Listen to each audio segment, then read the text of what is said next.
എപ്പോഴും ചെല്ലുന്നതുകൊണ്ട് തന്നെ വലിയ പ്രാധാന്യം കൊടുക്കാതെ അശ്രദ്ധമായിട്ടും താല്പര്യമില്ലാതെയൊക്കെ നമ്മൾ ചൊല്ലിക്കൂട്ടുന്ന ഒരു പ്രാർത്ഥനയാണിത്.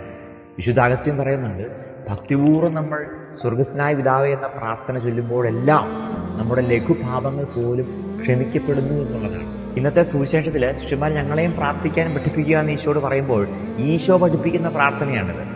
ഇതിന്റെ രചയിതാവ് എന്ന് പറയുന്നത് അത് മാലാഖമാരോ മനുഷ്യരോ ഒന്നുമല്ല, മാലാഖമാരുടെയും മനുഷ്യരുടെയും രാജാവായ യേശു ക്രിസ്തുവാണ് എന്ന് ഓർക്കണം. പുതിയ നിയമത്തിന്റെ സംഗ്രഹമാണ് ഈ പ്രാർത്ഥന എന്ന് തെർത്തുല്യം പറയുന്നുണ്ട്. മിസ്റ്റർ ലൂയിസ് ഡി മോൺഫോർട്ടിന്റെ ദിവ്യരഹസ്യങ്ങളുടെ പുഷ്പകിരീടം എന്ന പുസ്തകത്തില് ഈ പ്രാർത്ഥന സകല വിശുദ്ധരുടെയും സകല ആവശ്യങ്ങളെയും സകല പ്രാർത്ഥനകളെയും പിൻപിലാക്കുന്നു എന്ന് പറയുന്നുണ്ട്. മാത്രമല്ല, ഈ പ്രാർത്ഥനയിലൂടെ നാം ദൈവത്തെ ഏറ്റവും ഉന്നതമാംവിധം സ്തുതിക്കുകയാണ്.